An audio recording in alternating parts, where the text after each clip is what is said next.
ایک بڑھ کر چیز یہ ہے کہ شیطان اس کے قریب نہیں آئے گا،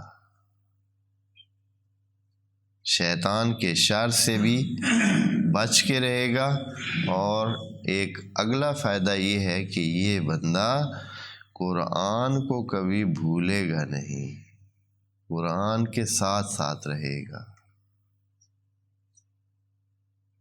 قرآن بھی اس کے ساتھ رہے گا۔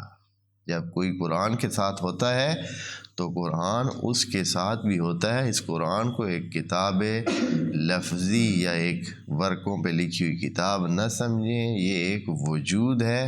خدا کریم نے قرآن کے بارے میں بڑی باتیں کی ہیں، یہ بہت بھاری اور بھرکم اور وزنی چیز ہے اور اثر رکھنے والی چیز ہے۔ یہ خود کتاب بھی شعور بھی رکھتی ہے اور جانتی بھی ہے اور پہچانتی بھی ہے، جیسے کہ قرآن کی بعض آیات اور بعض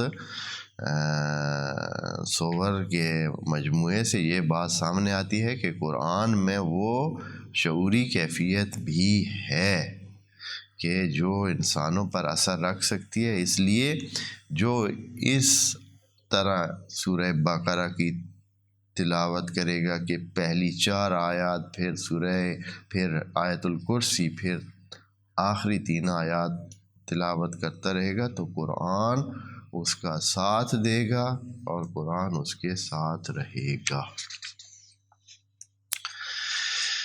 یہ ہو گئی اس کے تلاوت کی بات اور سورہ بقرہ کی تلاوت کی بات۔ اب آتے ہیں سورہ بقرہ کے معانی کی طرح۔ بسم اللہ تو ہم عرض کر چکے ہیں کہ اس کی ساری تفصیل بہت ہی مناسب انداز میں عرض کی جا چکی ہے، اور انشاءاللہ اس کو آپ جنہوں نے دیکھنا ہو وہ دیکھ لیں یا سن لیں۔